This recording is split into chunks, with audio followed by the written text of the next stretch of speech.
नुसती किल्ल्यांची नावं लिहित असताना हाताला रग लागेल अशी परिस्थिती आहे.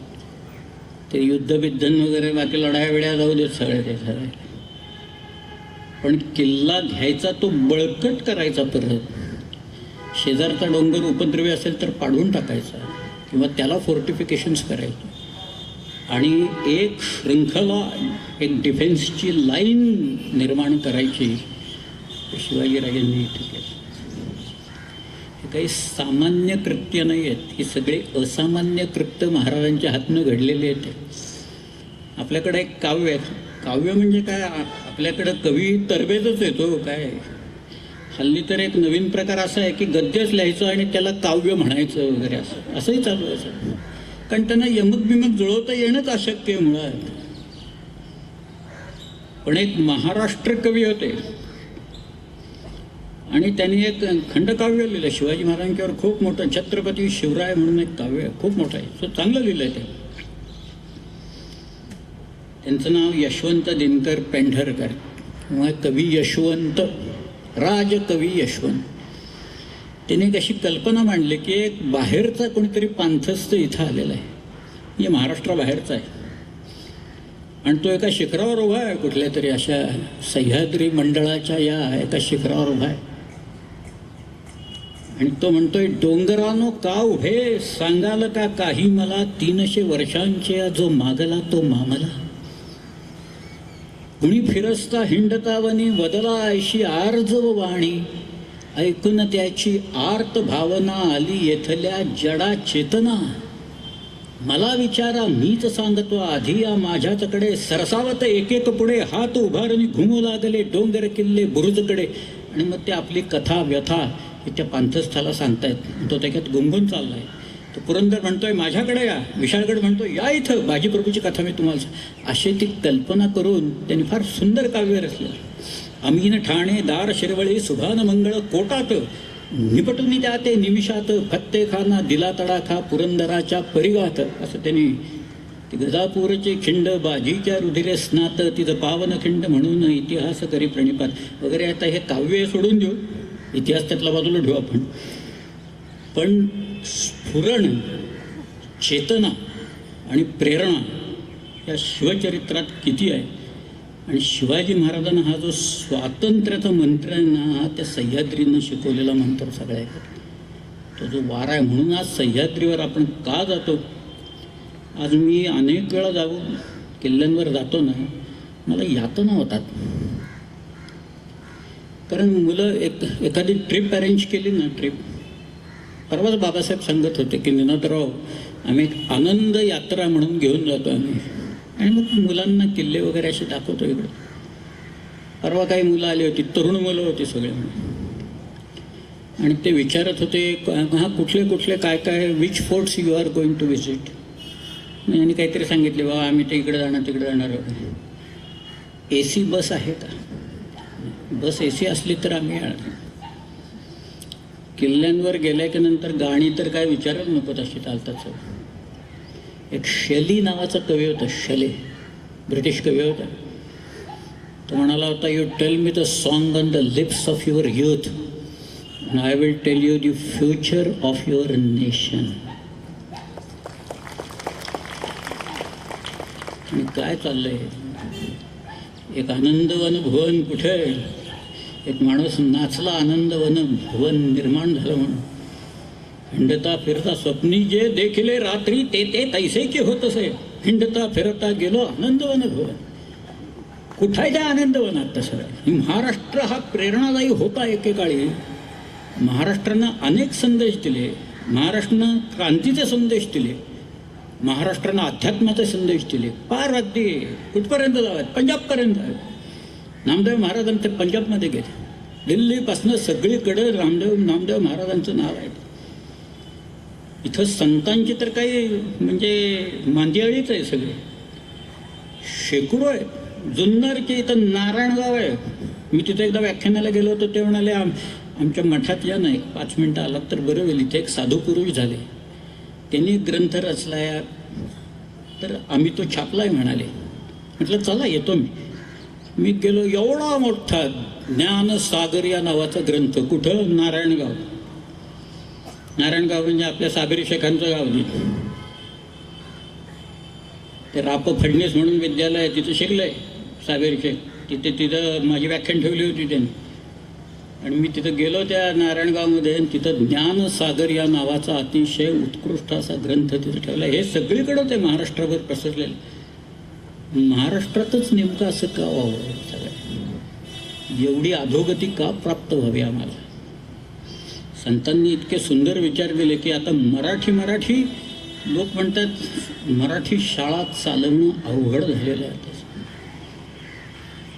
लोकांना इंग्रजी शाळेत मुलांना प्रवेश घ्या, अवश्य घ्या. उत्तम इंग्रजी आलंच पाहिजे बोलायला सर. पण आपली भाषा विसरून नव्हे ते का, आपली भाषा आलीच पाहिजे ते काय. आणि आमची भाषा कशी आहे, अमृताते ही पैजा जिंकणारी भाषा आहे. ती काही सामान्य भाषा नाही. इथं भारतात पहिला जो इंग्रज आला त्याचं नाव टॉमस स्टेफन. टॉमस स्टेफन गोव्यात होता. त्यांनी बायबलचं मराठी भाषांतर केलं, अनुवाद केला. त्याला त्यांनी ख्रिस्त पुराण असं नाव दिलं. बरं, फक्त मी मराठीत का करतोय मराठीत याची कारणं दिली आहेत त्यांनी. ती सुद्धा इंग्रजी पद्धतीने चोरलेलीच आहेत बरं का त्यांनी. त्याचं योग वैशिष्ट्यमधली ज्ञानदेवांची चोरलेली आहेत त्यांनी सगळे. पण ते फार सुंदर आहे. ज्ञानदेवांनी मुळात लिहिलेलं. त्यांनी असं लिहिलं आहे ते सुरुवातीला, जैसी पुष्पा माझी पुष्पमोगरी, की परिमळा माझी कस्तुरी, तैसी भाषा माझी साजरी मराठिया. पखियांमध्ये मयोरू, पक्षात मोर, वृक्षांमध्ये कल्पतरू, कल्पवृक्ष, तैसी भाषा माझी मान थोरू मराठी असे. जैसे हरळा माझी रत्न किळा. गवत असताना त्या गवताचे सुद्धा प्रकार आपल्याकडे लोकांनी लिहिलेले आहेत. त्याच्यात एक रत्नकील या नावाचं गवत आहे, ते सर्वश्रेष्ठ गवत मानलं गेलेलं आहे. हरळा माझी रत्नकिळा, की रत्नां माझी हिरा निळा, तैसी भाषा माझी चोखळा मराठी, असं म्हणून तो मराठीत अनुवाद त्यांनी केला. कुठे ती मराठी? आणि ज्ञानदेवांच्या अमृता तेही पैजा जिंकणारी मराठी कुठं आहे? अधपात हा लोकांच्यामुळे साहित्याचा होतो. भाषेमुळे होत नाही. ती भाषा वापरण्यामुळे, वापरणारे जे लोक असतात त्यांच्यामुळे त्या भाषेचा अधपात होतो. आणि भाषेचा अधपात सुरू झाला की संस्कृतीचा अधपात होतो. बाहेरून आपल्याकडे जी आक्रमक मंडळी आली, या आक्रमकांची नुसती भाषा नाही आली. भाषा म्हणजे केवळ ते शब्दच येत नाहीत, त्या शब्दापाठोपाठ त्यांची संस्कृती इथं येते सर. त्यामुळे जी काही इथं वाताहत झाली अनेक वर्ष चालूच आहे त्या. पण म्हणूनच सह्याद्री हा जो मंत्र शिकवतो म्हणून मी सारखा म्हणतोय की जायला काय पाहिजे, तिथं गेल्यावर ही गाणी ऐकायची अशी. लोकांच्या हातात ट्रान्झिस्टर्स असतात आणि ते मोबाईल फोन आहेत, आता त्याच्यावरही गाणी ऐकायला मिळतात लोकांना. आणि तिथं चर्चा काय, त्या सिरियलमध्ये काय झालं आणि ह्या सिरियलमध्ये काय झालं, ही चर्चा तुम्ही डोंगरावर जाऊन आणि किल्ल्यांवर जाऊन करताय परत. मग कशाला जातो तिकडे? काय कारण आहे? रामाजी पांगेरा असं नाव ऐकलं का म्हटलं तुम्ही? कोण? Who was that Ramaji Pangera? म्हणजे आता म्हटलं या ना, आता रामाची सीताकोणपासून सगळं सांगावं लागणार मला, अशी परिस्थिती. पण ही आपल्याकडच्या मराठी मुलांची दैना अशी आहे सगळ्या केली. बाकीच्यांची तर जाऊच दे सगळ्या. आज प्रतापगडावर लोक येतात, महाबळेश्वरला येणारे सगळं जे क्राऊड आहे ना, तो सगळा तिथे येतो प्रतापगड. आणि मग प्रतापगड असं काय ते कुल्फी आईस्फ्रूट घेत तसं शिवाजी किल्ड अफजल खान शहर वगैरे असं म्हणत. मग काहीतरी आपलं बघायचं. तिथं आता ती दुकानं लागलेली आहेत, त्याच्यावरनं टोप्या घ्यायच्या, शंखांच्या माळा घ्यायच्या, ते मिरवत बसायचं. संध्याकाळी महाबळेश्वरला निघून जायचं. तो म्हटलं परिसर तुम्ही पाहिला आहे का कधी? नाही पाहिलं. शिवाजी महाराजांनी हा किल्ला हेरला आणि बांधला हे माहिती आहे का? म्हटलं ते काय, का बांधला तिथं त्यांनी? शिवाजी महाराजांनी हा किल्ला का बांधला तिथं? आणि शिवाजी महाराज कसे आले मुळात इथं? काय रंजक कहाणी. एखाद्या माणसाचं धैर्य किती असतं ना. सह्याद्रीत हिंडत असताना एक गोष्ट पाहिजे, मनाचा तोल कधी सुटता कामा नये. तो एकदा केला की सह्याद्रीत ढकलून देतो लोकांना खाली. हजार फूट ढकलतो. आधी खाली आणि मग लगेच वर, नंतर लोक कायमचे निघून जातात सगळे. पण शिवाजी राजांनी मोऱ्यांची जावळी ज्या वेळेला घेतली त्यावेळेला महाबळेश्वरावरनं निसणीची वाट म्हणून एक ते एल्फिन्स्टन पॉईंटच्या तिथून, मी मुद्दामूनच एल्फिन्स्टन पॉईंट असं म्हटलं कारण पांगळा म्हटलं असतं तर कळलं नसतं कोणाला तर. बघा आता मढी महाल असं म्हटलं तर कळणार आहे का कोणाला? नाही कळणार. आर्थर सीट असं म्हटलं तर कळेल, हा या वी नो आर्थर सीट. पण त्या पांगळ्याच्या इथनं म्हणजे एल्फिन्स्टन पॉईंटच्या तिथनं खाली अक्षरशः त्या डोंगराच्या धारेवर अशा खोबणी केलेल्या आहेत निश्रेणी. निश्रेणी म्हणजे शिडी. ती शिडी किती वाट आहे आणि त्या निश्रेणीमधनं म्हणजे एक सैन्य अर्ध मोऱ्यांचं त्यांनी रडतुंडीच्या घाटात काढून दिलं आणि स्वतः शिवाजी महाराज त्या निसणीनं जिथं खाली पाहिलं की डोळे गरगरायला लागतात, पाय कापायला लागतात, अशा वाटेवरनं 2000 लोक घेऊन शिवाजीराजा खाली जावळीवर चालून आले. सह्याद्री त्यांच्यावर प्रेम करणाऱ्या लोकांना हे शिकवतो, ताकद देतो, मनाची उभारी देतो, पायात ताकद देतो. ती शिवाजी महाराजांना त्यांनी दिली आणि त्यांनी सांगितलं खुणावलं, बांध इथं किल्ला बांध. प्रतापगड बांधला. एकदाच उपयोग प्रतापगडचा अफजल खानाला महाराज, बाकी काही फारसं काही झाल्याचं दिसत नाही मला. ती शिवाजीराजांनी ती आष्ठायुध भवानी तिथं आणून ठेवली. ती आणली पार गंडकमधनं, नेपाळमधनं शिळा आणली ती मंबाजी नाईक पानसरांना पाठवून आणि त्याच्यातनं ती मूर्ती घडवली. आमची दैवत ही सगळी अशीच रांगडी आहेत. तुम्ही कधी दसऱ्याला त्या जेजुरीला गेलाय का? तर सगळा भंडारा तिथं रात्रभर त्या कराय पठारावरनं ती पालखी येते. त्या पालखीचा खांद्यावर नुसती धरली ना, या आधीच 15-20 लोक धरून असतात त्याला. आपण नुसता खांदा दिला तर आपण खाली बसू इतकं ते वजन असतं सगळं, इतकं ते जड आहे सगळं प्रकरण. त्याच्यात ते मांजर सुंब्याके तिथनं ती पालखी वरती चढवायची म्हटलं तर इतका त्रास असतो. म्हणजे सगळे लोक चढवतात ती पालखी. त्या पालखीच्या समोर मुरळ्या असतात आपल्याकडे, तिथं सगळे वाघ्यान मुरळी आहेत. त्या मुरळ्या सोले म्हणत चाललेले असतात, कुठल्या तरी टिपेच्या आवाजाला गात असतात आणि पिवळा भंडारा उधळत असतात. सगळीकडे पिवळवून जातं पार. आणि तिथं तो धनगरांचा तो मल्हारी मार्तंड बसलेला आहे. काय त्याचे सगळं जे आहे ना, सह्याद्री म्हणजे वीररस, दुसरं काहीच नाही. ते वीररस तिथं गेल्याच्या नंतर एकच रस. शृंगाराला इथं थारा नाही, इथं फक्त एकच रस निर्माण होऊ शकतो, तो म्हणजे वीररस निर्माण होऊ शकतो. आणि तो शिकवतो, ते वीररसाची इंजेक्शन देतो तुम्हाला तो. ते त्यामुळे मग लोक जायला लागतात, प्रेरणा घेऊन जायला लागतात. ते तुम्हाला आश्चर्य वाटेल पण एक गंमत सांगतो मी. पुण्याला मराठा लाईट इन्फंट्रीचं एक छोटंसं युनिट आहे. तिथला एक कमांडिंग ऑफिसर होता, त्याचा मला एकदा फोन आला. तो म्हणाला, आमच्याकडे काही मुलं आहेत, त्यांना आम्ही ट्रेनिंग दिले, शस्त्र कशी चालवायची, पार AK-47 AK-56 वगैरे काही ते सगळं ते शिकलेत. पण त्यांना तुम्ही काहीतरी शिवाजी महाराजांच्याबद्दल सांगा, म्हणजे कारण त्यांनी कुणी रक्तच पाहिलेलं नाही म्हणाले असतं. त्यातले एकानं एकही माणूस मारला नाही म्हणाले. तिथं जायचं तर समोर माणसं उभी राहिले तर यांचे हात कापायला लागतील अशी परिस्थिती. तुम्ही काहीतरी सांगा तिथं जाऊ. मग मी गेलो, मी खरं पाहिले 19, 20, 22 वर्षाची पोरं सगळी बसले. त्या मुलांना मी म्हटलं, अरे बाबा तुम्ही ते ज्या काही बॅटल क्राईज असतात ना, तुम्ही मराठा लाईट इन्फंट्रीचे लोक आहेत, आपल्याकडे असे रेजिमेंट्स खूप आहेत. बिहार रेजिमेंट आहे, राजपुताना रायफल्स आहे, कुमाव रेजिमेंट आहे, गोरखा रेजिमेंट आहे, मद्राससुद्धा आहे. म्हटलं यांची जे बॅटल क्राईज आहेत, बॅटल क्राईज म्हणजे युद्धगर्जना आहेत, की त्या गर्जना दिल्याच्या नंतर तुमचं मन तुमच्या मनगटाला त्या हातातलं शस्त्र शत्रूवर चालण्याची शक्ती प्रेरणा देत, अशासाठी त्या असतात. रणवाद्य असतात वाजायला लागणारे. आमची वाद्य अशीच आहे, ढोल विल मर्फे ताशे संबळ. तो एकदा गोंधळी तर देवीच्या समोर संबळ घेऊन उभा राहिला आणि संबळ वाजवायला लागला की बघा कसं वाजत, काय वातावरण निर्माण होऊन जातं. म्हटलं ह्या ज्या युद्धगर्जना आहेत त्याच्यात कुणाची जय आंबे असे, कुणाची जो बोले सो निहाल, सत श्री अकाल अशी. कोणाची एकलिंगजी की जय म्हणून आहे, बिहार रेजिमेंटची तर बजरंगबली की जय अशी त्याची घोषणा. तर या सगळ्या युद्धगर्जना कुठल्या तरी देवाच्या किंवा देवीच्या नावाने दिलेल्या घोषणा आहे.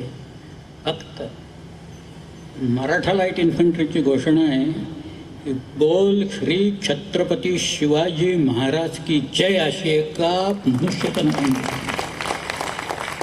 म्हटलं तुम्ही आम्ही त्यांचे वारस आहोत, तुम्ही आता LOCवर चाललाय. शिवाजी महाराजांचा हात त्या अफजल खानाला मारताना यत्किंचितही थरथरला नाही, मुळेच थरथरला नाही. एवढा मोठा अवाढव्य देह त्यांच्या समोर असताना हा माणूस घाबरला नाही. ते शिवाजीराजांनी अफजल खान मारला, तिथं स्वास्थ्य मारला. तुम्ही त्यांचे पायी का, एवढं लक्षात ठेवा जाताना. हे मी एक गोष्ट ह्याला सांगितली फलटणला माझं भाषण संपल्याच्या नंतर एक सयाजी लावण म्हणून एक ग्रस्त आले मला भेटायला. मला म्हणाले की पहिल्यांदा निळातराव ही घोषणा कुठे दिली तुम्हाला माहिती आहे का? मला नाही. ते म्हणाले अहो 1941 मध्ये सेकंड वर्ल्ड वॉरच्या वेळेला आफ्रिकेमध्ये आत्ताचा जो इथिओपिया आहे त्यावेळेला त्याला ॲबिसिनिया म्हणायचे, त्याच्यावरती एक छोटा देश आहे त्याचं नाव आहे एरिट्रिया. एरिट्रियामध्ये केरेन नावाचा एक प्रांत आहे आणि तिथं अशा डोंगराच्या सगळ्या रेंजेस आल्या आहेत. कॅमेरूनची अशी एक रेंज येते, ते केरेनची रेंज आहे आणि त्या डोंगरावर एक किल्ला होता. त्या किल्ल्याचं नाव आहे डोलोगोरोडॉक. तो किल्ला होता इटालियन लोकांच्या ताब्यात. आता आपला आणि इटलीचं काय संबंध खरं म्हणजे, अलीकडे जुळलं आहे. परंतु त्यावेळेला इटालियन्स लोक तिथं होते किल्ल्यात आणि ब्रिटिश लोक मारा करत होते खालून, ब्रिटिशांना किल्ला घेता येत नव्हता. या ब्रिटिश तुकडेत एक श्रीरंग लावण म्हणून सुभेदार होते. ते श्रीरंग लावण या ब्रिटिश ऑफिसरनं जाऊन म्हणाले तुम्ही आम्हाला शिवाजी महाराजांचं नाव घेऊन हा किल्ल्यावर चालून जायची परवानगी द्या, आम्ही घेतो किल्ला. इंग्रज लोक शिवाजी महाराजांचं नाव काढून देत नव्हते आपल्या लोकांना, कारण ते इंग्रज घाबरायचे एवढे की शिवाजी महाराजांचं नाव काढलं की परत आपल्या विरुद्ध तलवारी वापरतील सगळे. पण त्यांना किल्ला घेण्याशी मतलब होता. त्यांनी सांगितलं घ्या म्हणून. आपले लोक रात्रीच गेले त्याच्यावर. रात्री त्यांनी हल्ला केला. इटालियनवरनं तुफान फायरिंग करत असताना आपल्या लोकांनी डोलोगोरोडॉकचा किल्ला जिंकून घेतला. बोल श्री छत्रपती शिवाजी महाराज की जय असं म्हणत म्हणत जिंकून घेतला. आणि त्याच्यानंतर मराठा लाईट इन्फंट्रीनं हा बॅटल क्राय ऑफिशियल केला, हर हर महादेवच्या ऐवजीनंतर. ही प्रेरणा आहे. ही केवळ सह्याद्रीतच नाही, पण सह्याद्रीत तुम्ही नांदल्याच्या नंतर जगातल्या कुठल्याही डोंगरावर तुम्ही जाऊ शकाल आणि नाचू शकाल. त्या डोंगरावर किती अवघड असू दे. पुण्यात आमच्या एक मुलगी आहे कृष्णा पाटील म्हणून. कृष्णा पाटीलनं एव्हरेस्ट, एक शेर्पा होता आप्पा शेर्पा, तिघे तो बऱ्याच वेळा गेला होता एव्हरेस्ट, त्याला शेर्पाच चांगला मिळाला म्हणून. पण ती मुलगी एकटी त्या शेर्पाच्या बरोबर एव्हरेस्टवर गेली, खाली आली. शेवटी एव्हरेस्टवर जायचं ही कल्पनासुद्धा तुम्हाला कुठं स्फुरते तर तुम्हाला सह्याद्रीवर स्फुरते. ते सह्याद्री मंडळ हे असं आहे सगळं. इथलं वैभव जळत चाललेलं आहे, इथलं वैभव पडत चाललेलं आहे, इथले किल्ले नष्ट होत चाललेले आहेत. शाळेच्या ट्रिपा येतात आणि दगड फेकायला लागतात सगळ्यातनं एक एक एक. शिवाजी महाराजांच्या ती जे रायगडावरची जी मेघडंबरी आहे ना, मेघडंबरीला माळा लावलेल्या होत्या. नाशकाच्या कडची कुठली तरी एक शाळा आली आणि ते शिक्षकाने सांगितले काढा रे पोरानं. ते पोराने माळा उडून काढल्या, मणिकूल केले सगळे.